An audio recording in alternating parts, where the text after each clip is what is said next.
asked you how you distinguish between the people who you think you're being honest and have access to the facts for the religion that you accept, how you distinguish between those and the people who are making claims for other religions that you don't accept. And instead of giving me anything close to how you would tell the difference, which is what epistemology is about, you're basically saying these religious accounts are true and these religious accounts over here are not true, and you have no better evidence for your truth than they have for theirs. What you have is a claim from someone who you find truthful. Now, are you just going to say that for all those other religions or for those other supernatural accounts, you just don't find those people truthful? Yeah, exactly. Okay, then I don't find yours truthful, and there's no point in having a debate because we no longer give a damn about epistemology. We're just going to go with how our gut feels, right? Well, we're going to look at the evidence. There are lots of wonderful evidences for God's existence. And when I've been asking for evidence. Do you have any evidence that doesn't come from the Bible? No. Okay. So you have nothing but a hearsay account from an unidentifiable source.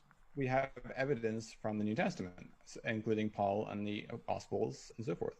Yeah. So why don't you start responding to the evidence rather than just dismissing it? It's not evidence. It's claims, not evidence. There is no evidence. There is no physical evidence. What you can do is you can say that there are people who wrote stories and you find them compelling, and I don't. If you're just going to keep dismissing the evidence, then we're done. Yes, we are. We are. And you know whose fault it is? The God that you believe in, because the God that you believe in is too stupid to understand that when he presents something in a way where it's indistinguishable from other things that are false, that's the end of the conversation. I didn't make up the rules about what counts as evidence. Oh, did he just leave? Yes, he did. And I'd be moving around if I was you, Matt, while you're talking about God in that tone of voice. You might get struck by a bolt of lightning. Hey, look, apologies. We are running hideously late tonight. We had a few camera issues. That is an understatement. But look, we are here. I hope that doesn't happen tonight, what just happened on that fiery debate with Matt Dillahunty and Dr. Jonathan McLatchy is his name. A different beginning to our normal podcast. An atheist, a believer, and a pastor walk into a bar. This is episode 10, featuring Matt Dillahunty there, debating Dr. Jonathan McLatchy about evidence of God's existence. I'm Peter Rowe, your host for this podcast series. Great to have you watching and or listening. We are live on YouTube. I hope you've stuck around with us and been very patient. Thank you. Also on Facebook. On this 21st day of February 2024, broadcasting from Perth, Western Australia, it is 8 p.m. Australian Western Standard Time. You can also check out our little shorts, not the denim ones we're wearing, on TikTok, Spotify, and Instagram. Now, speaking of clothing, Luke and I got the memo about wearing a sleeveless shirt, but Rich, being the conservative Christian man that he is very well dressed. Now, Matt Dillahunty, if you don't know... Sorry? He thinks it's a sin. Well, you know what? It just might be. And listen, for those of you who don't know who Matt Dillahunty is, like me, very much a committed Christian some time ago. In fact, he was training to be a Baptist minister, believe it or not. And then also, like me, he decided that in order to be a logical thinker in the pursuit of reason and evidence, one must be honest with the way one sees things. He decided to go it alone and has for many years had his own televised webcast, The Atheist Experience. Now he travels the world debating Christians mainly about the existence of God. You can watch him in full flight on YouTube. Tonight I'm reading from a script, yes, because we had troubles with computer problems. But don't worry about it. We'll sort it all out. Tonight I'd like to get your perspective on this discussion. I see no evidence for the existence of God or anything spiritual at all, for that matter, but I'm open to possibilities. So can you convince me that God exists? We can read your questions during this podcast, which usually lasts around about 45 minutes. We might cut it a little bit short tonight. We'll see how we go. And we would love for you to be involved. I will warn you, though, the Bible, to me, is not evidence. The Bible makes claims of men. That is very different than evidence. If you want to claim you saw a purple unicorn, you better be able to show it to me. Otherwise, you're just a radical nut. To keep me honest, my two co-hosts, Richard Stalls and Luke Feeney, join me. Welcome, gentlemen. G'day, Peter. It's good to be here again. Mate. Yeah, very good. Break last week. Very good. It is good to be back. Been a couple of weeks since I've been in the chair, and I've missed it. Yeah. So I'm happy to be back. Oh, we've missed you too, mate. That's good that you are back. Our other regular guest that you might be familiar with is Suresh Rajan. He's currently in his hometown of Bangalore in India. We hope having a well-earned rest. So hopefully we'll catch up with Suresh next week. So let's look at one particular thing that Matt said, which I find very important. He points out to Jonathan that he simply dismisses other religious claims with no more evidence than they have for their claims. That, to me, is a very good and really indefensible statement. That is what epistemology is. I'll kick off with that shortly. Part 2 of this debate, if we have time tonight, I'm going to be asking, is God all-powerful and all good? Of course, that's a quote from our normal Neil deGrasse Tyson, who opens the show with what he says. If God is all-powerful and all good, sorry, part 2 of this debate, I'll be asking, is God all-powerful and all good? Because if he's not, what is God? And if he is all-powerful and good, why the hell doesn't life on earth reflect that? It seems to me there are a litany of excuses made up by Christians to let God off the hook instead of holding him accountable. I charge all Christians of faith to come up with something a bit better than relying on faith alone to defend your case claim, which is that there is a real God who exists and that Jesus is the Son of God who is set to return. So firstly, gentlemen, do you both accept that the Bible is not evidence enough to prove the existence of God? I'm going to let the Bible guy start. Yeah. I don't. You'll be here all night. I need to wait for my brain to wake up. I've been lopping trees in my backyard all afternoon, so it's been a million miles an hour. It's the first time I've sat down, as you do. See, you're a lumberjack and you're okay. I am. That's it. Exactly right. Well, I don't think it's enough evidence to indisputably prove the existence of God, but I wouldn't discount it as evidence in any way, shape, or form. You need to take it for what it is, and what you said in the intro is absolutely correct. They are man's views, based on experiences, based on a whole bunch of stuff. And I think there's a difference between talking about the historicity of Jesus and talking about, is Jesus the Son of God, and does God exist? I think they're different. Sure. They require different evidence, because the evidence of the historicity of Jesus doesn't go as far as to say that God exists or that he is the Son of God. You can take that evidence, as I do, and choose to believe those claims, but I don't solely use the Bible just for that, and I don't think we can. I think that's fraught with danger, and I think it's probably an irresponsible way to do it, because what do you do when the Bible doesn't behave the way you want it to? Your faith falls apart. So it has to be bigger than that, which I'm sure we'll get into. But for me, the Bible cannot be evidence for the existence of God on its own. Okay. Yeah. Yep, good answer. No, I agree. The Bible's good when you buy into the package. You know what I mean? Once you go, okay, yeah, there's God. I'm willing to give this Christian thing a go. Then it sort of starts really getting some traction. But for people who are asking the question, is there evidence for God? The writings of people aren't going to get you very far, especially writings that are ancient, speaking in an ancient language, in a different way of even thinking about how the universe hangs together. It's not too helpful for that. But yeah, so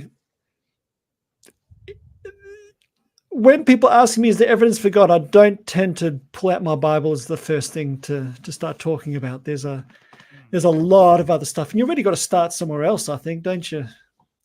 Yeah. So I did. I did. Person searching. That is the What's exact that? place, isn't it? When you search, that's the exact place When you're to certain. start. Oh yeah. If you're searching, because without that evidence, and let's say, for instance, you've already crossed that path and gone into the deeper issues to be able to, find meaning.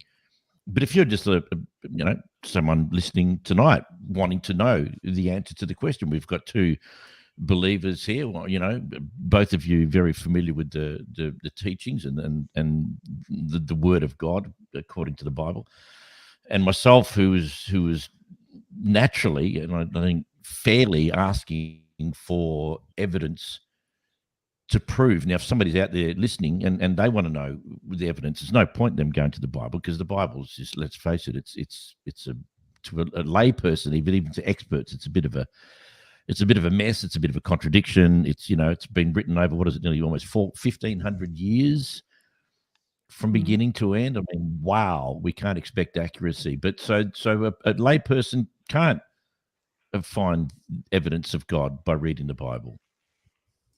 So what do? Where do they find it? Where do you look? Can you go and see what God has done? Well, no, you can't see that anywhere. So to me, you end up back at the same starting spot. There is no evidence, and I think that's a really big ask to people, to expect people to believe in something when you simply cannot prove that that's true, which is what that Dr. Jonathan said. And in the end, he got so frustrated, he just unplugged, got his ball and went home. Which achieves probably nothing. one of the smarter things he could have done in that sort of if you only, you don't bring a Bible to an atheist fight, I guess. Well, you need. Well, that's true. You need to. And you need to look at Matt Dillahunty and see how he plays, Exactly. and how he works the system. It's very, very hard. I've watched him a million times debate all sorts of people, Islamic fundamentalists, and all sorts of people, and you can't beat him because his argument is flawless, which is where I got my argument from. I want evidence. If you haven't got evidence, shut up. Well, I think present company except. no, exactly. Well, yeah. If we're going to shut up, the show's done. But better not. His arguments are flawless if they're made against fundamentalist belief systems, fundamentalist Christians, fundamentalist whatever. It's flawless because it can't hold up to the kinds of claims it's making. There is evidence you can hold against it. It doesn't stand up to that.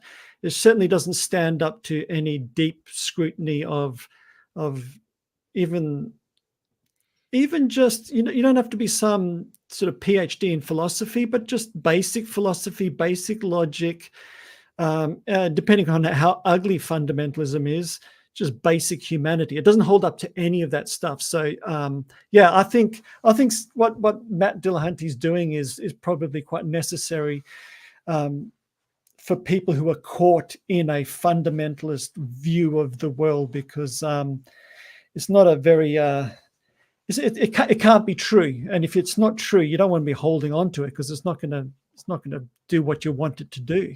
Surely something true or is got to be better. So flawless victory against the fundamentalists. But I haven't heard enough of Matt Dillahunty, but I don't think he tends to get on sort of classically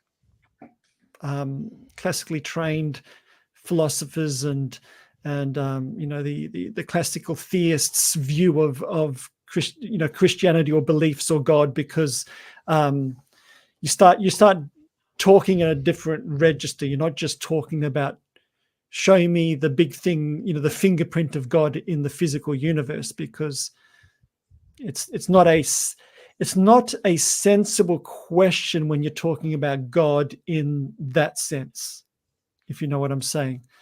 I'll pause there if Luke or Peter's got anything to say, but enough to say that I think he's doing a great job. And there's some interesting things, and some things if you're not thinking about the stuff that Matt's talking about, you're not really engaging with the issues at hand at all. Well, I think you haven't. You self-confessed. You said you haven't watched a lot of Matt, and he was training to be a Baptist minister. So obviously, there's a lot of study, and I've, as I said, listened to a lot of what he says, and I think you've narrowed Christianity or faith down to even a smaller point, Richard, by saying unless you're a theologian or a philosopher and you're prepared to dive into the Bible as deeply as you possibly can, then your arguments aren't warranted. And Matt's arguments, I think, are absolutely perfect for the common person. That's who the Bible is applied to. It might not have been written that way, but certainly the application in church is go home, read Romans 3:16 and tell us what you think about it, or John 3:16 or whatever. Oh yeah, That for sure. Matt, I think, ticks the boxes as far as putting up a solid argument from an epistemology aspect to people arguing against people like Jordan. I can't think Jordan of his name Peterson? now. Jordan Peterson. I mean, he is an intellectual giant. He is Oh, yeah. wow. And when Matt came up against him, I thought, you idiot, you are going to get so burned here. And yet he has that knowledge Pretty and good. experience to actually put something up. I didn't watch the end of it, so I don't know who won anyway, but very hard to prove Matt wrong. And that's what he is aiming for. He's aiming to put up an argument saying, here is the argument. It is fair and it is acceptable to expect there to be some evidence of proof for whatever it is we believe in our lives. Now, you and I and Luke probably come from the same place as far as, ghosts and tarot cards and reading tea leaves and numerology and all of that kind of stuff. They might go to a tarot readings and come out going, that's exactly who I am, and that's what I was expecting, and thank you so much, it's wonderful. They don't challenge it 20 years later and find out that actually everything you were told was going to happen didn't. But I think, Matt, watch him a bit more, and you still might not change your mind, but you could. It might be worthwhile checking out. I find him. Yeah, no, and he seems to be quite coherent in the way he was talking, especially the bits I've seen. I guess one of the questions I have is a lot of this, and I've seen clips of him, and the highlights don't do justice to the full argument, obviously. But similar arguments I've heard tend to go down the track of, I want to see some empirical evidence in the same sort of level that you might go, the sciences look into, let's do chemistry. We do this experiment and out comes this result. I want something of that order. Otherwise, what's wrong with that? Well, that works for us. Unfair? Well, it depends what the claim that's being made. So for claims such as, we anoint somebody with oil and they get healed. Well, that kind of thing has a claim in the physical realm where you should be able to test it, and you could run some tests on that. But the claim that there is a God falls into a slightly different realm of what's real and not real.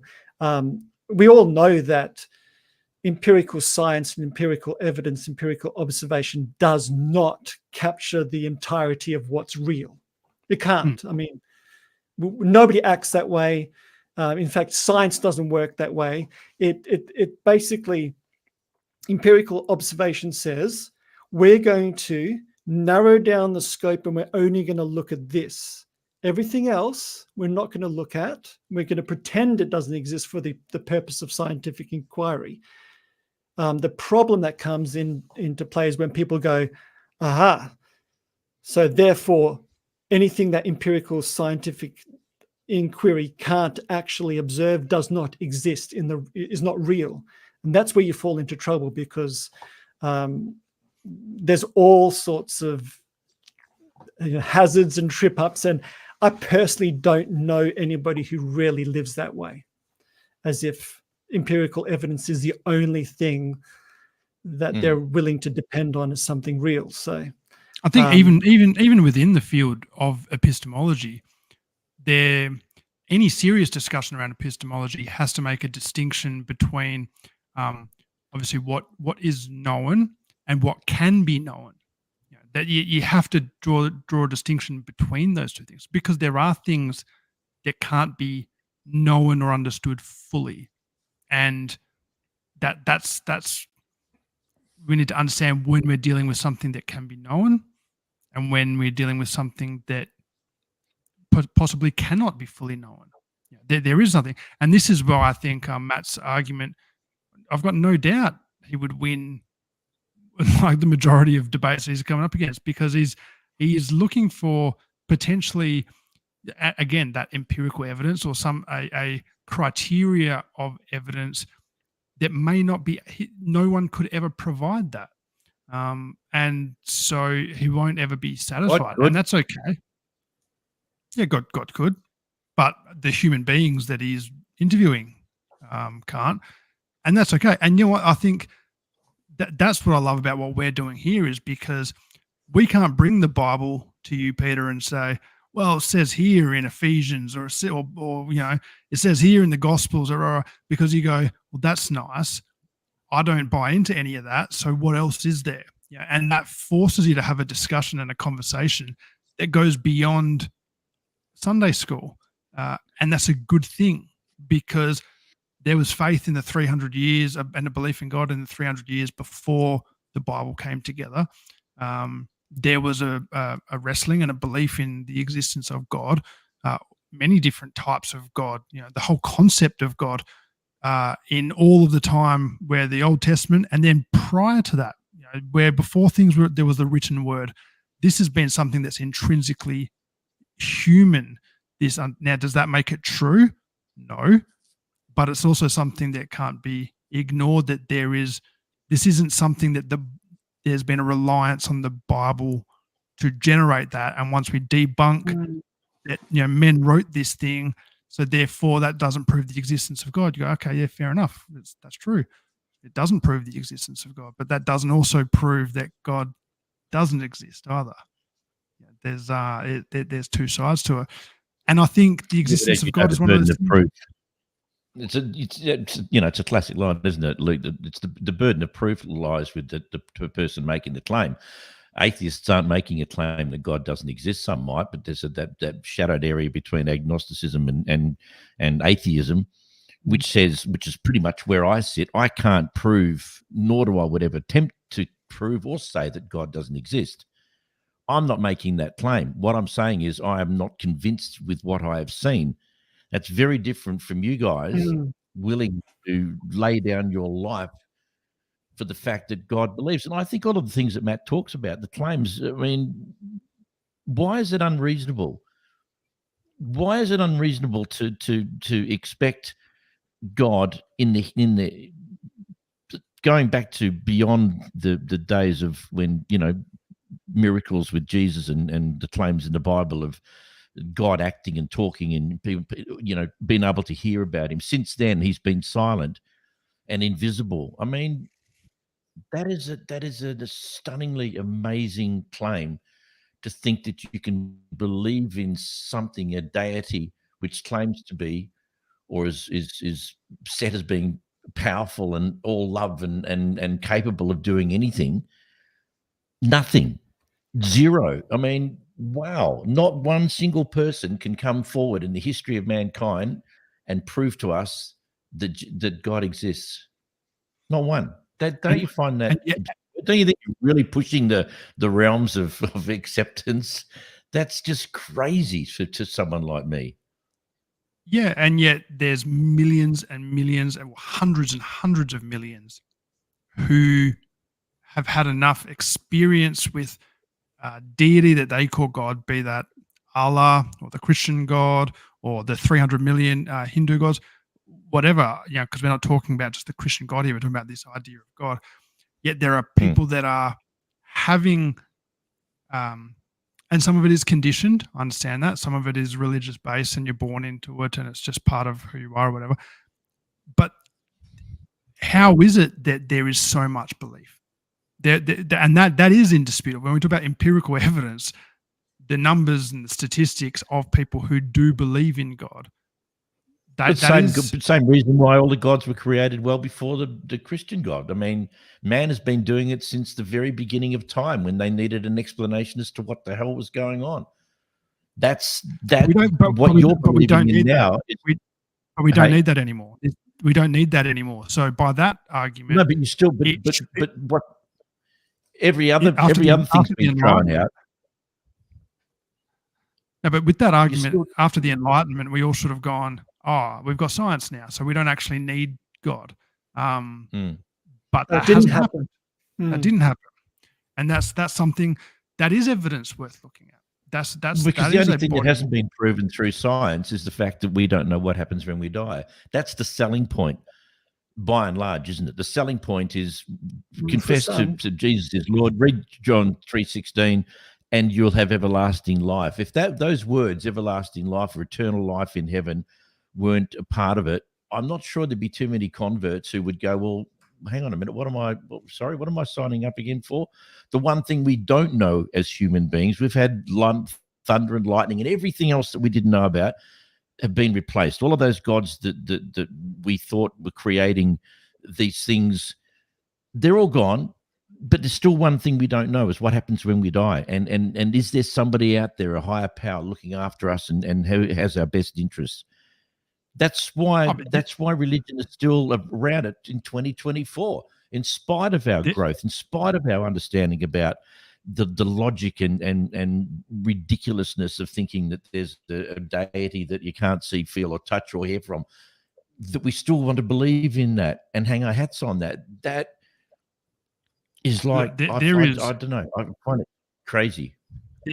That there has been a huge resurgence in that. That has been a big part of many elements of the church in order to drive whatever attendance and all sorts of stuff. Is this emphasis on the afterlife? There is no argument for me here. What I think is fascinating is the birth of the church had nothing to do. The selling point, none of that was about the afterlife. You look at all of Paul's letters. All of the teachings, the stories, the letters, the manuscripts, all of this stuff, the biographies of Jesus. None of that had a massive, massive emphasis on it's all good, believe this stuff, and then when you die, you'll be okay. Yep. That has been a huge thing, and it's a lazy theology that the church has had to, because it works, fear works, right? But that's what's crazy about it. Whatever it was that birthed this movement, and I am talking specifically about the Christian, the Christian movement. It wasn't that. It wasn't this thing there. It was more about a different way of being in this world, rather than it was somewhere that we go after this world. And that's what I think is crazy. And I think what I think is beautiful is there is a lot of elements of the church today that are recapturing that and have changed an entire focus to think, okay, what does this mean if I have this faith in God? How is that being reflected in my actions? And the beautiful thing about that is when we're focusing on that, instead of just escaping to go to heaven one day or trying to avoid some place called hell one day, then it doesn't matter whether what you're believing is true or not to the world around you, because the way you're acting is actually having a positive impact on the world around us. You then have atheists that go, hey, you do you, I don't believe in your God, but I love what you're doing.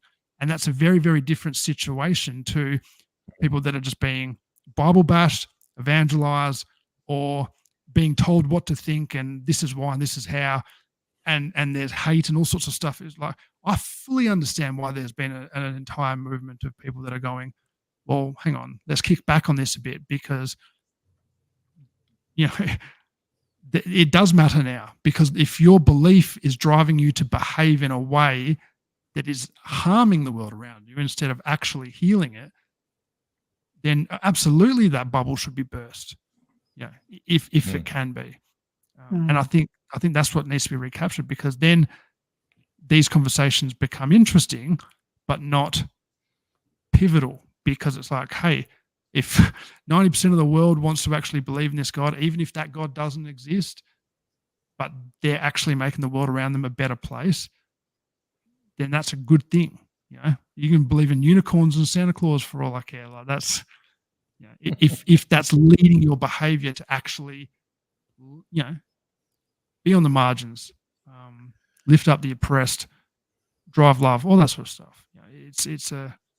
That changes that conversation. I find it very disturbing, Luke, that you're comparing Santa Claus to a unicorn. Do you have a problem with Santa Claus, or? No, I'm in. I just realised that my kids might watch this, so I believe in exactly what I'm talking about. Yeah, exactly. Yeah.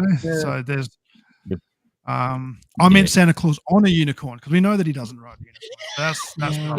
It's interesting what you're talking about there, Luke, with the change, and I agree entirely. But what I was going to do this week was talk about cults, and there are many applications these days that you can actually apply to the Christian church. They're very cult-like as far as leaders and pressure on believing this and believe. If you go back to the early developments, of course, it wasn't like that at all, and you couldn't apply the term cult if you look at the actual definition of cult. I was going to talk about that tonight, but this other thing came up with Matt, and so I switched tack and decided to do this. But we might go down that path in another episode, talking about cults. Yeah, definitely. There are many offshoots of Christianity, and some fairly formidable. I mean, televangelism. If that ain't a cult, I'll go. Hey, it's the focus is on the wealth doctrine and all that stuff. But anyway, that's another thing. I just want to quickly mention to our viewers. Thank you for sticking with us. Last week we had quite a few questions at the very end, and we couldn't fit them all in. It was a bit rushed. So, if you've got a question or a thought, do you believe you have got empirical evidence that you'd like to share with us to prove the existence of God? Something that you've experienced yourself, something that you try and keep it outside of the Bible, because as Matt said, for me, in this argument, the Bible is irrelevant because I don't believe in a word of it. I think the whole thing is not to be taken seriously. So there's no point in applying what you believe is in the Bible as empirical evidence, because it's not. It's a claim. It's not evidence, and we've all agreed on that. So if you'd like to jump on YouTube or Facebook, wherever you are at the moment, you're already on there, obviously, and to send us a question. It'll appear on our screen, and we can have a look and have some fun. But so without using the Bible, and I think you've already answered this question, it's perhaps a tad rhetorical, but without using the Bible, can you prove that God exists? If you want to dig deeper on that, I think you both said that. I think depends what you mean by prove, because there's things we accept as 100% true without the same kind of burden of evidence we'd have on a peer-reviewed double-blind study in a medical journal. For instance, I know 100% that my wife loves me. I haven't. It's a lifetime of little bits of evidence here and there, a look, a word. There is evidence, but it's not like a proof. Like 100% she loves me. It's the accumulation of evidence. So there's things there. But when we're talking about God, the primary claims that I think hold a lot of interest to me are not empirically observable things. I think there is empirically observable evidence for God, but I think the primary place I've started when I've really wrestled this is more in the realm of logic and philosophy, thinking through. You look around the world and there's certain things that appear to be true, and you think about it and you go, oh, there's some things that I think I'll think about. They'd hold no empirical evidence, yet some of it forms the very basis of the scientific method itself. For instance, mathematics. Mathematics is not an empirically observable conclusion. There's no empirical evidence for mathematics and logic. For instance, the example that people use, like 2 and 2 is equal to 4, doesn't really help the case a lot, because then people go, well, that's just like the rules we've decided that, to play with. It's only when you start really talking to people who are using mathematics in the deep sciences like physics, for instance, so mathematics doesn't seem to be just like a set of agreed rules that all the humans decided that we're going to play by. It seems to be actually fundamental to the structure of the universe itself, to such a degree that physicists can sit in their room, think about mathematics, logics, and come up with this is how the universe must be. We should be able to identify this kind of particle. And then they do these experiments, and maybe even 50, 60, 70, 80 years later, they discover this thing that a person said had to be true because they used mathematics and logic. So mathematics seems to be the actual baked into the structure of the universe. It's not just something humans have made up. And yet mathematics is not, you don't get to mathematics and logic by doing an experiment like, empirical evidence will lead us to conclude that water boils at 100 degrees Celsius at sea level. It will not lead you to the truth of logic. You get to the truth of mathematics and logic through reasoning, through actually thinking through the steps. And I think there's a way of thinking in that register that I think you have to make some serious decisions about what you think the real world is like.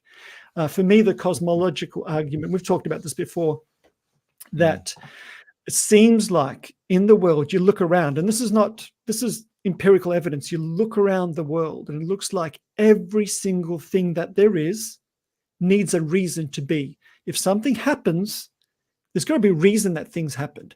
If there's a car parked out the front of my house, I don't go, whew, that just appeared out of nowhere. No, I think, well, somebody drove it there. And I was like, well, why'd somebody drive it there? And well, how'd the car, and then I follow this chain of causality of reasons all the way down. And eventually you get to the point where you go, there has to be something that doesn't have a first logical cause. And then you get to a decision. You have to either say, no, everything doesn't need a reason to exist. The universe just is. It's magic. I don't see any other way of saying it any differently. I've never heard of an argument that denies the first cause of things. That doesn't sound to me like somebody just saying, trust me, it's magic. Trust me, it's just the way the universe is. It holds no more logical weight to me. And this is the cosmological argument that says that first cause, the necessary thing, the thing that is without being caused, we use the label and we put God against that. And I think for me, there's no getting around that. So to me, that proves that God is, or I have to accept a universe that doesn't play to the rules that we normally play with. For instance, the scientific method 100% relies on there has to be a reason for everything, and we're going to find that reason. And yet when we get to the big question, we go, no, it doesn't apply there. Hang on, guys, don't get all silly with the science in the big question of how did everything get started. It doesn't apply there. It seems very ingenious. It seems special pleading on the case of people who don't hold that. Now that gets us to the point of saying there is a thing that caused everything. Classical theists call that God. Other people will call it something else. But to me, that's an inescapable conclusion, using reason, which is evidence, in the same way that maths and logic is evidence. And if you can't accept reasoning as evidence, I don't know how you even reason to make any arguments. So that it is evidence. There is a God. Or you have to accept some things about this universe that you don't really believe because you don't really live that way. It's just words. It's just making claims that you don't really believe because you don't really live that way. The scientists act as if it's true. They act as if there's universal causality. So I find that very compelling, but that just gets us off the blocks. That says there is a thing called God. I wouldn't even say it's a being called God, but there's a thing called God. that that is there. The And then we unmoved mover. from there.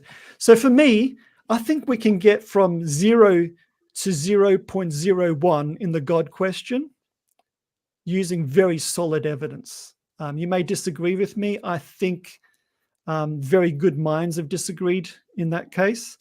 I've listened to arguments left, right, and center for many years, and I have not found anything more compelling than that as a conclusion. So that's where I'd start. I think there's 100% evidence for the existence of God that's reason driven. I think the problem I have, and that's very eloquently put, mate. The problem I have with that is it can be refuted, whether it's correct or incorrect. I'm talking about, Yeah. and you left it out there saying that there are people who will Mhm.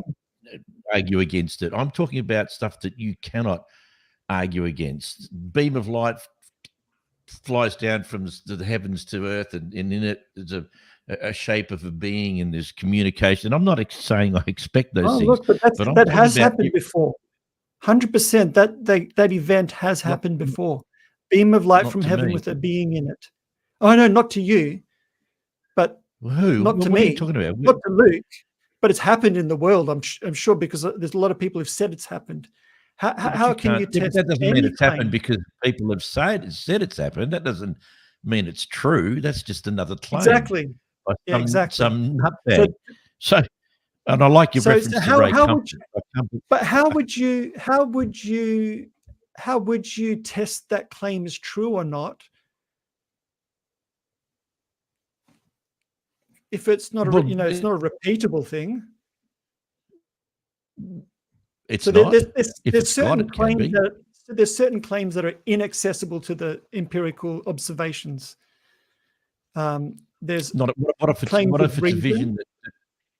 What if it's a vision or something happened in the heavens that everyone could visualize or actually see with their own eyes on Earth, and would all be convinced that this. So what I'm talking about is, it No, changes that's a really good question, Peter. because Why doesn't God just because like appear in the heavens and say, "Here I am, believe in me. I'm the all-powerful being that you should believe in"? Is that the question? Like, why doesn't he just make it so obvious with our eyes? No. that Look, I mean, there's a we have million and no- one ways it could happen without getting into how that could yeah. physically happen. The technology But yeah, would be. just I'm something talking that about something that I we would all see. observe that cannot be reproduced any other way apart from a God. Now, the answer to your question is another question, which would be: surely God would know how to do that. Mm, If he's yeah, sitting up there and absolutely. looking down and going, I cannot believe the confusion. And one of our failings, I think, as human beings is that we talk about God as if it's a bloke up there with a beard, because we've seen the That's right. we You're right. refer to him as a him, we refer to it as a male kind of God thing, and a being, and Yeah. that he could do this if he really wanted to. Well, let's just, for the sake of an argument, let's just say it's a he, so that we understand it's a being, a deity Yeah. that could do. He would know exactly what it would take. Shouldn't be us to sit here debate going, well, how could God let us all know at the same time? He's God. If God is what people have made him out to be and what we all think that he might be, he could let every single person on the planet know immediately through connecting through your brain, through your heart. I don't know, but it can be done because it's a God. Yeah. We're not talking about limitations. I think that the problem, once you start putting limitations on God, or having the audacity to assume that we know what God even is, everything we're Yeah, you're talking right. about tonight is either unprovable because it's a text, or the fact that none of us have actually had any experience, which is irrefutably God. There's so many things it could be. You talk about the guy who had the stroke and how he recovered. Great story, but there's no proof that it actually could have been, that had to be that. There couldn't possibly be anything else. Of course it can be. Yeah. We are Exactly. debating stuff that none of us have the faintest idea, other than looking through other forms of text and stories, who God is, what God isn't. It's, do you know what I mean? There needs to be some way. If God is real, why is he sitting up there going, I'm not going to show you? Well, you know, one of the I can't show you. I'll quickly answer one thing, and then I'll let Luke jump in. If God, let's pretend altogether that God is this amazing. It's like everything. It's huge. He's so. I'm going to use the he because we're doing that. He is so far beyond us in every area. If that kind of thing were to make themselves fully accessibly known to us, it would completely remove any of these possibilities. Free will, like, you know, if the ability to freely choose to love such a being, and I'm going to use the word being as well, would disappear. You'd have Why could you not to choose? Why could you because still choose you'd be not to love it? because you'll be so overwhelmingly with the presence of it. It's not like Still has like to be free will. He's not telling you have to do this. He's appearing, saying, make your choice. It surely is that the story of Revelation, that's what's going to happen. Those that want to choose can ascend to heaven. That's and one of those the that don't- stories of Revelation, but whoever preaches that got it wrong, 100%. Yeah, I know. You know, I'm going to disagree with every sort of mainstream story just because I'm ornery, but a being that is so far beyond us, we could not choose to connect or not connect. The distance in power and glory and knowledge and being would be so far that to appear as he truly is would eradicate any choice we'd have. We'd just be Hang on. You're hypothesizing again. We've got why could it not be a God that was accessible? Why does it have to be? This is the problem, Rich, is that you've already made up your mind that God is someone. If it appeared in front of us, we would have no free will. It would be taken from us immediately, and we would fall to our knees and love, which God would still know is still a choice. So it's still free will, whether you get up, whether you lay down or get up. But you've just painted a picture of an overwhelmingly powerful, incredible being that if it appeared, we would just all lose our minds. We don't know that that's what God might be a meek old lady. We don't know. She could be up there knitting. Well, do you know what I mean? Again, Why? I've started my conception of God in the looking around the world as what it is. It seems there's a causal thing, and then you start thinking about when you go to the edge of causality, that being is everything that causality is not by definition. Like it, you know, a contingent. Wouldn't Darwin thing argue that causality is also a part of evolution? Oh yeah, it is. Yeah, absolutely. Yeah, well then why can't the whole thing just be causality? Why can't it be the whole world exists because of the evolution and the creation of the beginning and the Big Bang, and why can and who we are now? Because if that's a possibility you have to look at, because I think if there's no God, then there must be. Sorry? Yeah, no, it is. I think the best scientific evidence is that's how it started. Probably a Big Bang. There's an idea that maybe the universe is eternal. Either way, that doesn't negate the argument that everything contingent, you know, in this universe seems to need a cause to be there. Therefore, you get to the edge of it and you have to make a claim. There is something beyond it that's not contingent, or something magic happens and just don't think about it, don't look here, don't do anything. That's the only choice you have when you get to the edge. And so when you get to the edge, you go, well, that thing on the other edge we can't see easily, you know, but we can think very rationally about it. If everything's contingent and needs a contingent, so the way we conclude is like, oh, we know what that has to be. It has to be uncaused. It can't be caused like everything else. Otherwise, we're just putting another link on the chain, and then we get to the end of the chain and have to find something else. So the end of the way down. So the end of the chain, we can definitely make some conclusions. It's uncaused, and there's a whole range of other things that ends up. It's not like us in so many different ways. So there's different qualities that, if that thing actually exists, it's going to be this. It can't be an little old meek lady, because that's just another sort of made up thing. This other thing is being itself, its power itself. And then if you look at some other lines of argument, you're talking about beauty itself, glory itself. In fact, all of the perfections end up in this thing. And if that Love thing itself. appeared to you, it's infinite, it's infinity itself. A finite being cannot stand in any knowledge or will against that. That's I think that's been explored in science fiction with just aliens that are a little bit more powerful than us, just destroying every shred of culture. You see it when the colonial powers came and jumped at us.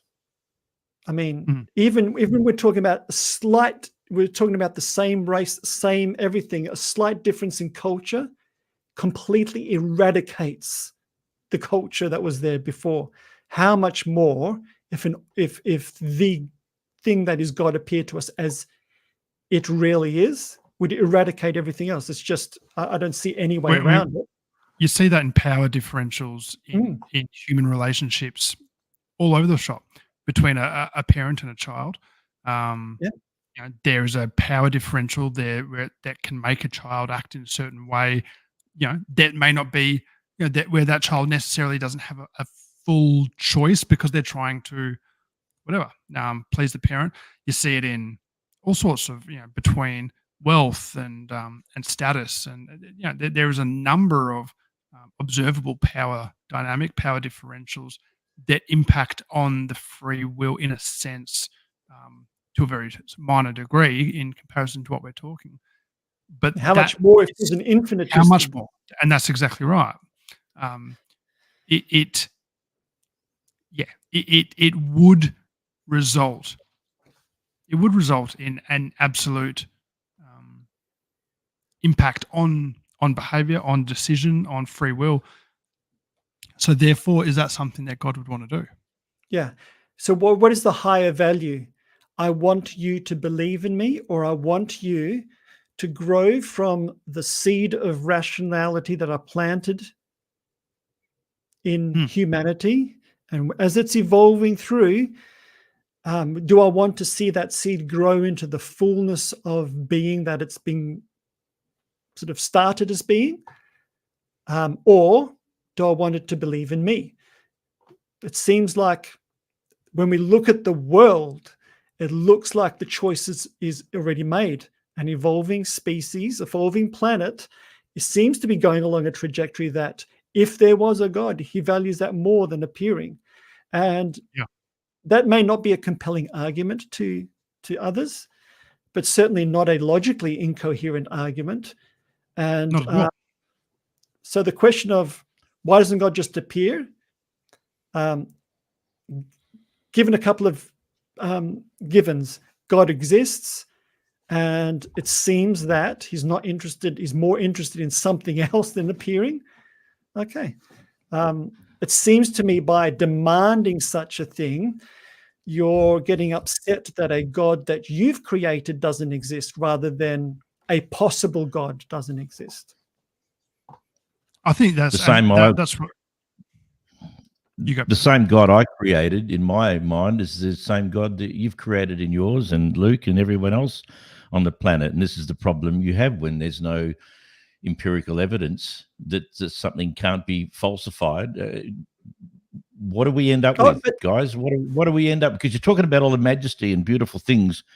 You need to couple them all together with the same God that created, you know, little bugs that crawl on the back of kids' eyes and make them blind, and the fact that, you know, that's the hard question, it's man.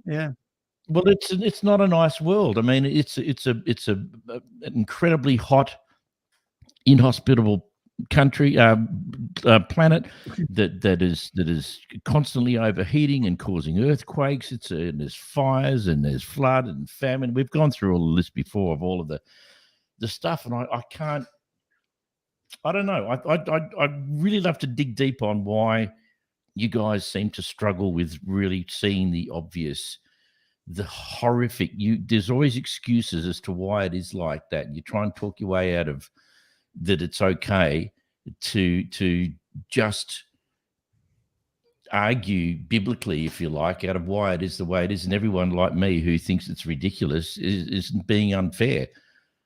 It's completely logical and natural to look at the planet and go, it is a freaking mess. It is a really inhospitable place to be sometimes. Now, why in heaven's name, why would God make a planet that is so, he could have made it anyway. He could have made us anyway.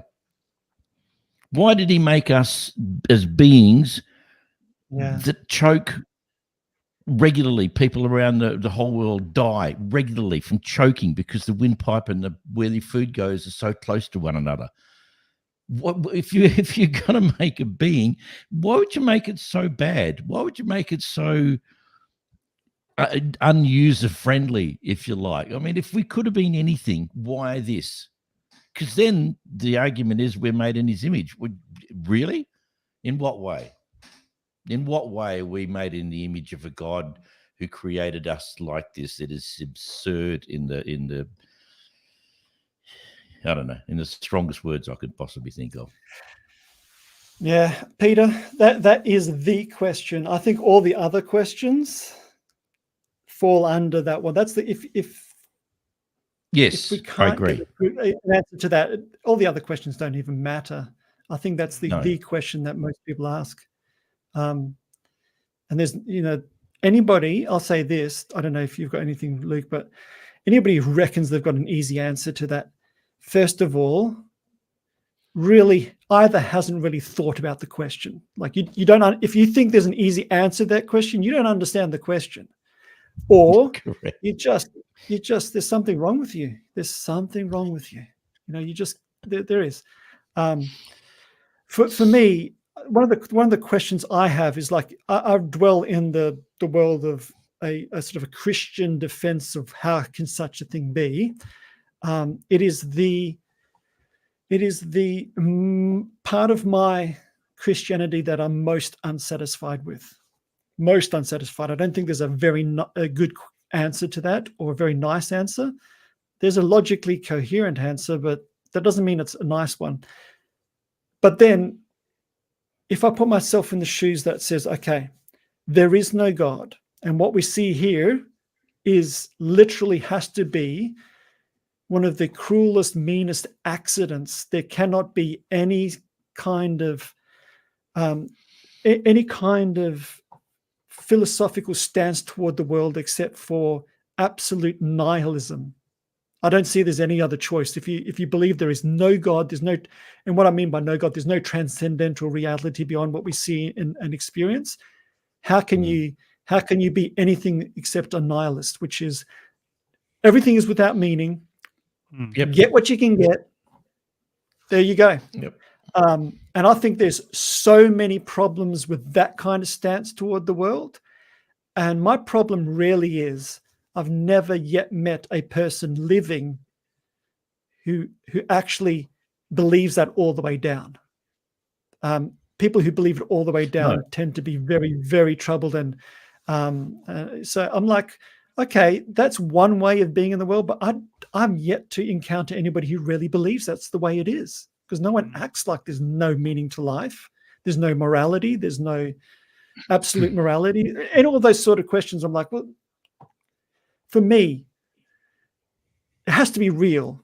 And to be real, you've got to be living it. And otherwise, it's just words. I just don't understand. I think that observing the world and the planet in which we live and seeing what a cruel, horrible place, you've just got to look at, what's happening in Gaza and the Israeli nightmare conflict. And you just, and the fact that McDonald's are opening a new restaurant every 14.5 hours. So there are complete and utter money-obsessed maniacs, and I use the word maniacs and criminal maniacs who are so not interested in what it's doing to the planet, the amount of land they have to clear, so they can build another freaking McDonald's store. When is enough for these people? Who are these people? I don't know anyone who looks at world like this, but there's a whole raft of them out there. Tens of thousands of them. How many? I don't know. spread across the world who are only interested in getting rich and being so stupid that not understanding you can't take it with you. You're just going to leave it all behind. You're going to end up in the same coffin in the ground like everyone else on the planet. And yet they are willing to destroy our planet 14.5 hours for every McDonald's store that opens up. That's how long it takes. And bang, there's another one, because they want to completely dominate the world. So if you look at that, it's pretty hard to go past nihilism to a large degree, but that's just one extreme part of the world. There are people like us who you think are fairly normal. There are sadly many, many maniacs in the world. Yeah. It's easier for me to look at that, and we did that with the whole alien episode. It's easier to look at that and go, this is exactly how we have behaved from the beginning. I have no doubt it's how we will behave at the end. And everything in between is just an act of survival, and to try and find the time and the people around you who care, who are generous, who love, who aren't violent, the people who are considered beautiful. And if you look at us, we are that compared to the maniacs who are controlling McDonald's. Those people have no right to live freely among us, doing what they are doing, destroying our beautiful planet. And it's the most incredible place. It is extraordinarily beautiful, and it is extraordinarily ugly. And I can't do anything. Yeah. I can't look at and try and fit God into it. I cannot fit a God into what we see. It is, to me, and I'm cruising down the road, looking around and just waiting. But from now, what I can see, it is not a reflection of a God who in any way, shape or form either can or wants to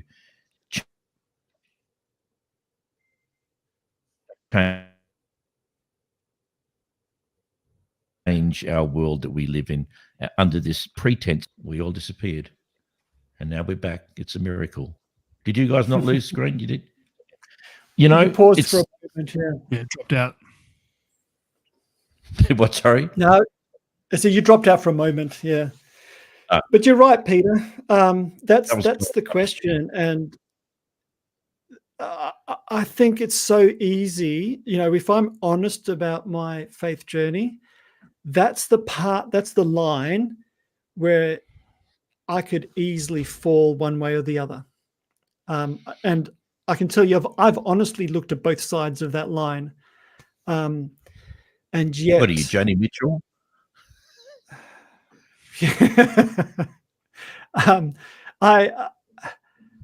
I fall on the belief side of the line. I think there's ways of thinking about it that you basically have to go to the greater good defense, that there's a reason for allowing such a thing because there's something better. And that leaves a bad taste in my mouth. But then the alternative is for me personally, would not be a comfortable way through the world, because it's utter nihilism. It has to be. And utter nihilism is not a viable way of being in the world. It's a way of, I'm talking about utter nihilism, not struggling with stuff like like you've expressed. Yep. Utter nihilism is a way of death, and that cannot be a true way of being. And so, you've got to make a call somewhere. And I think in my experience, there's enough that pushes me this way to really believe. And I think it's a very personal thing. That's the problem as well. The belief in God, the evidence for God, is not empirical as such. It's very much more a personal knowing. And as I've argued, there's a way of knowing, an epistemology that we all use. We don't rely on empirical evidence for every decision, for everything that we think is true, and act as if it's true. and God sort of sits in that realm. And but because of that, I'm not going to go to you, Peter. You better see things my way. You better believe in the God I believe in the way I believe in him. Because who am I to go to another man and do it? I can offer. And if it's unconvincing, I go, yeah, it's unconvincing, but the agnostic way of being in the world is very unconvincing to me. Like, so. Yeah, look, same. I share that. I mean, I'm vehemently opposed to labels of any description, because I think every label that you are given is only a part of the picture. You can't label anyone and say you are 100% that. There's no room to move. There's no exceptions. That's just not. And you change. You know, you're not the same person day after day after day. You think about things. You experience things. You go, hang on a minute, I never thought about that. I've heard so many things from you guys I haven't heard before, and it makes you think and you know, stop and realize that it's forever changing. Just before we wrap up, because we started late, we're going to go a little bit more, because I've got a little bit more. Am I right? Question. Good, Luke, I've got a question for you and for Rich. I would like to ask you. I watched a clip today, and I think the originator of this story might have been Carl Sagan. The watch principle, the man walking along the beach and finds the watch, and then it has to be a creator. And what he said after that was, what about a fish? You hadn't seen this fish before, and you found the fish. That's not a creator. It's something that just evolved. What do you think about the old watch, finding the watch on the beach story, and you look at it and think it has to be a creator? And then, of course, he takes the argument further on and said, but that doesn't apply to everything. It's only amazing because it's a watch. Yeah, I mean, try to I think that basically it is a bit of a flawed argument for mine, because we use a watch is used because we know how intricate it is. And I love getting lost on random videos. And I went through a big thing of watching watches be put together, and it blew my mind that what goes into this thing. So I fully understand why the watch would be used as this thing. That how could this would just appear? There must be. His main argument, of course, is the intricacies of a human eye is far more complex than a watch ever could be. And that's what I was going to say. But even a fish, how he says, well, what about a fish? The intricacies of a fish are unbelievable. And so for me, because I would classify myself as, I think the best explanation would be theistic evolution, which means I think evolution is probably the way that the world has come about, and we have sort of evolved. I think that's the evidence sort of best positions that. But that takes you back to it. Yeah, that's right. But that takes you back to, and same with the Big Bang and all that sort of stuff. But similar to what Rich was saying earlier, it takes you back to that initial thing. There has to be a what do they call it? The immovable mover, the unmoved mover, or the uncaused causer, whatever it is. There has to be something that sets that off. And I think for me, that's a better argument than saying, well, the whole watch thing, because there's a beauty in how I think there's an unbelievable beauty in how evolution works. The complexity, yet the simplicity.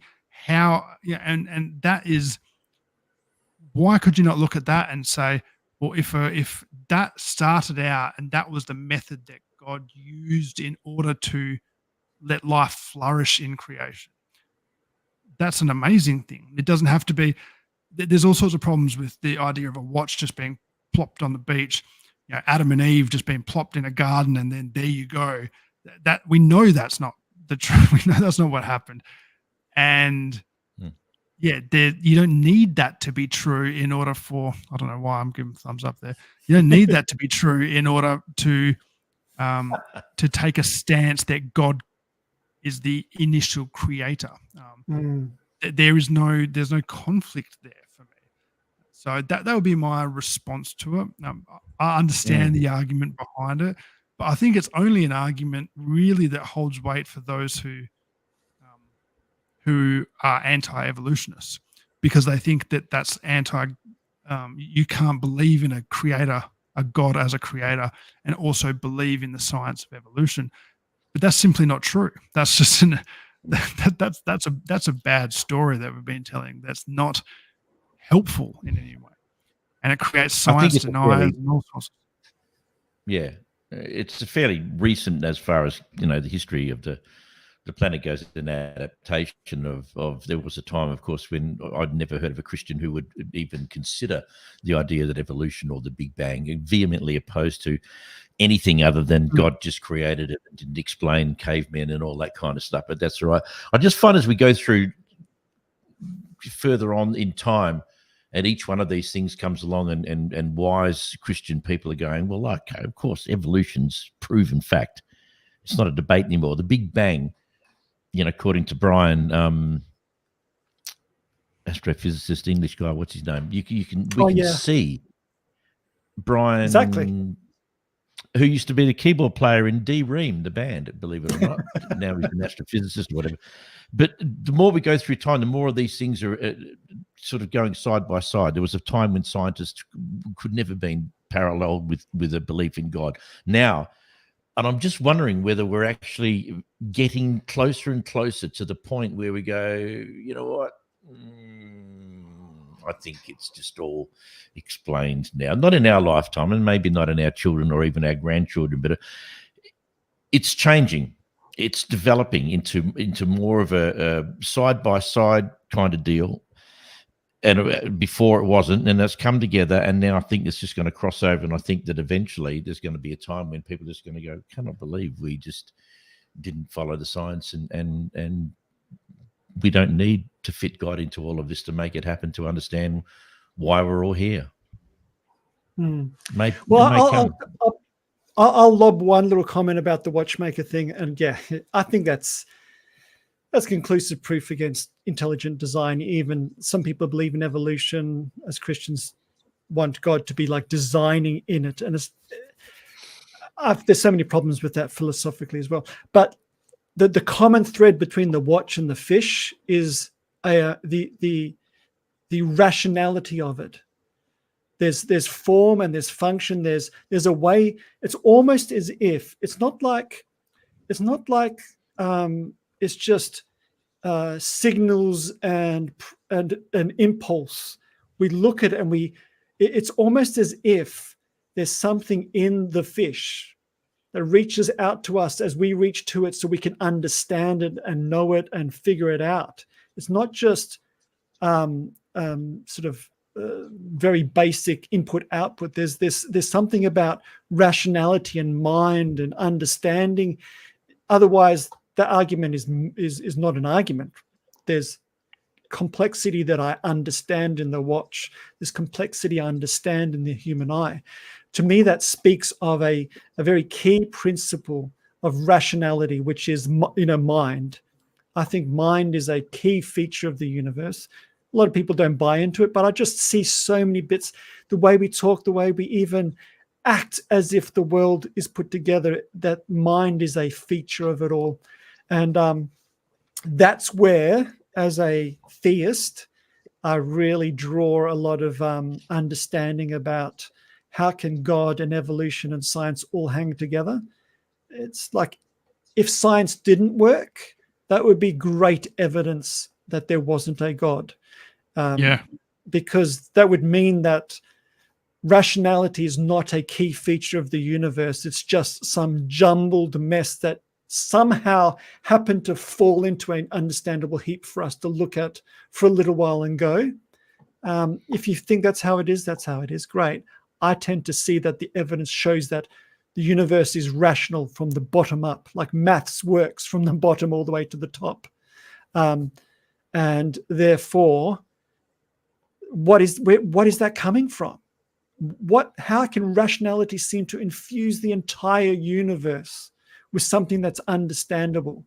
It seems like it's a key principle, and that's, that cannot be adequately wrestled with, in my opinion, without some kind of appeal to transcendence, something more than what we can feel and touch. but that doesn't bring us any closer to a Christian God of the 21st century evangelicals. But it brings us Thank very you. close. Waiting for you to say that. Yeah, it brings us very close to a lot of what people were talking about in the early centuries of the church.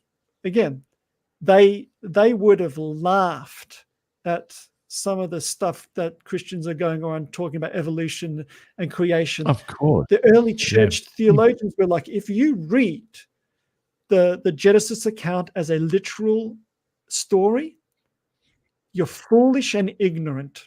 That was the teaching of the early church.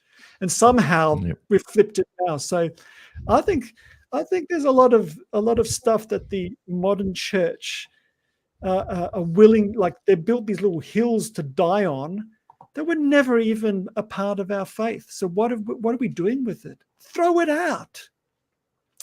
You might have to throw the whole thing out, like Peter has. Maybe that's what you have to do. I don't think I think you can clear house without throwing it all out. But either way, I think we get back to where we started, Matt Dillahunty. Doing the Lord's work, clearing the house of nasty fundamentalism. So that's going to get me into trouble if it's out, I guess. There's a comment. No, Rob, yes, I was just about to read that. Frank Tovey. I'll make it easy. There's zero proof of a God. The idea is based on ancient myths, and it is so extremely incompatible with what we see in the world. Frank, thank you so much. You've articulated perfectly exactly how I feel. And it's really hard to argue with that because it is the roots of modern day Christianity are connected in some way, although be it distant, we'll talk about the early. But yeah, look, mate, I agree. I mean, and that's putting it bluntly. Zero proof of a God, the idea based on ancient myths is so extremely incompatible with what we see in the world. Thank you, Frank, for that. Mate, where are you from? Give us a quick little note. Tell us where you are. You're in Australia. You living it up in Portugal? Where are you? Give us a hoy. But thank you for the comment. We're going to wrap up in a couple of minutes. So if you have got a final comment, anyone, let us know what you think about tonight's debate. Let us know what you'd like us to talk about. A debate subject for next Wednesday. What is the date today? It's the 21st of Feb, isn't it? Of course. Yeah. Okay. So we'll get together.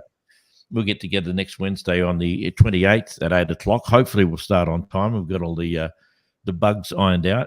Yeah, guys, you want to just finish up with what we're talking about, and then we can all go to bed separately. Yeah, no, this was a good debate. I think the question, if you're not asking this question, Peter, you're not awake. So yeah, good on you for asking it. Thank you, mate. I hope there was a lot of food for thought, and even if it's made you think more deeply about your position, like Frank, about proof of God, ancient myths, even if he knows better why he thinks that, this is a win for me.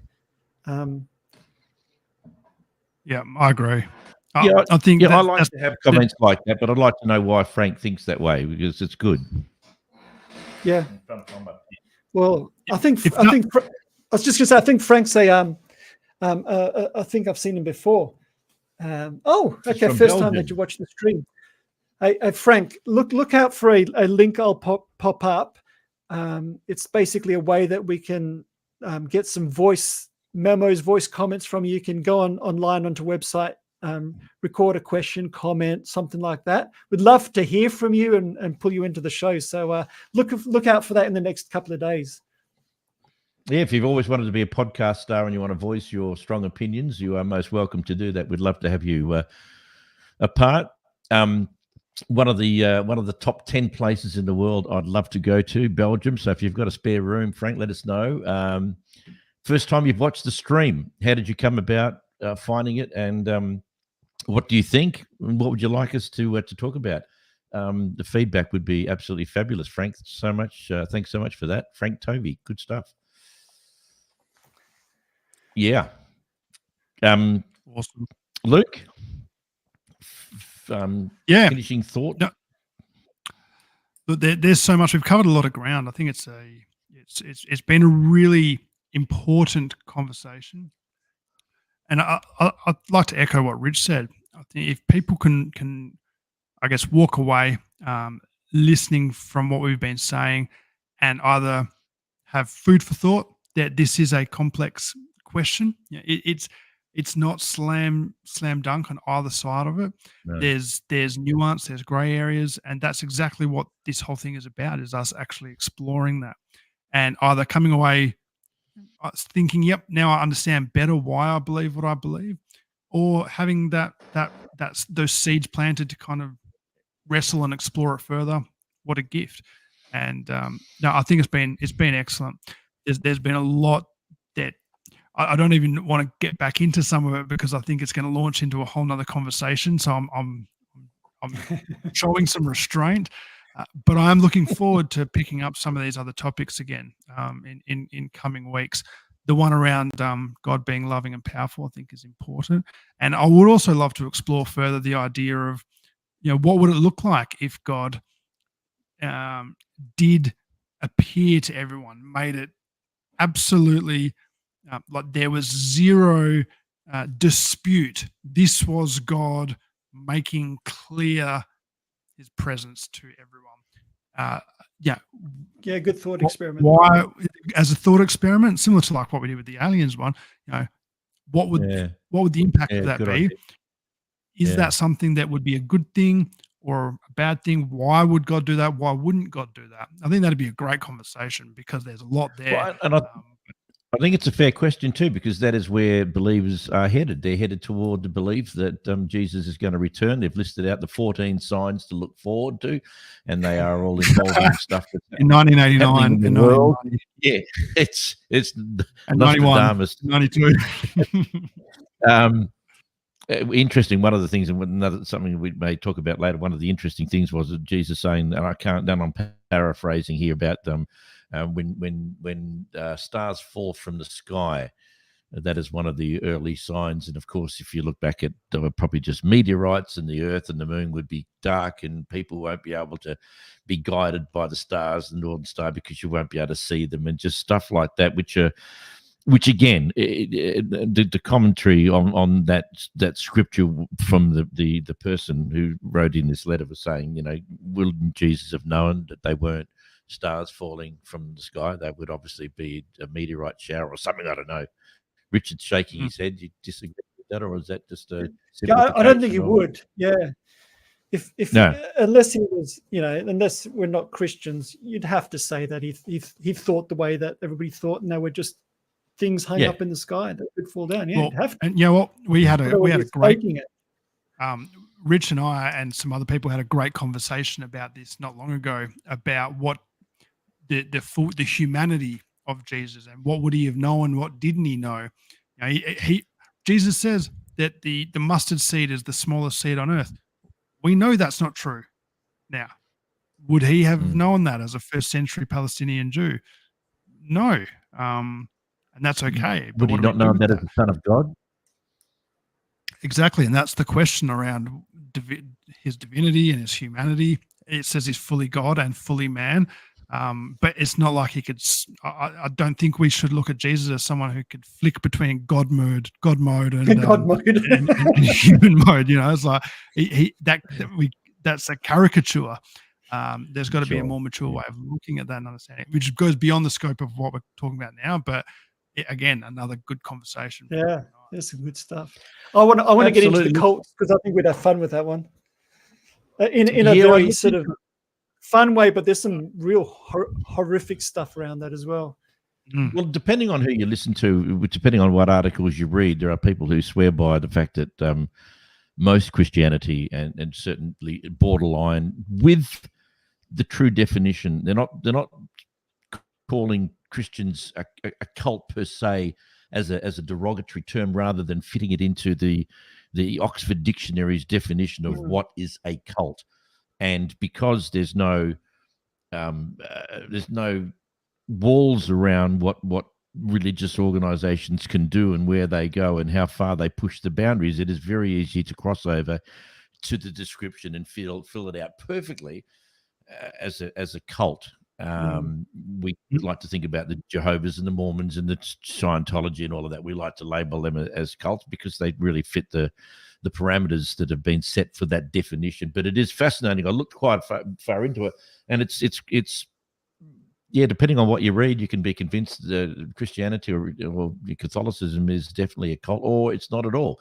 So that could be something really worth interesting. I think we could talk about that. And I really want to get at some stage to talk about all of the other things in life that we believe in, just broaden our scope a little bit and talk about how we get, the belief in something is no different. You look at something, you're convinced it's true.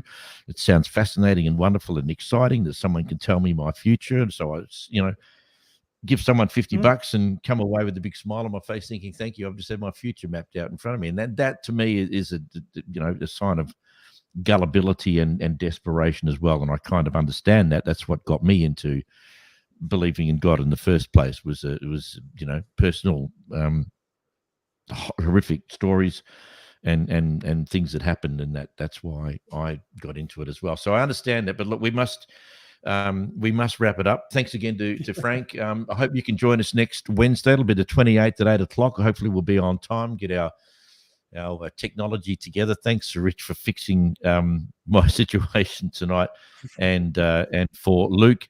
And hopefully Suresh will be back with us next Wednesday. That'll be terrific. Always puts a very, very different slant on things that we talk about, and we appreciate him for doing that. But thank everyone for your company tonight. Hopefully we'll join you next Wednesday. It is bye for now. Thanks, Luke. Thanks, Rich. Catch ya. Thanks, mate. See you guys.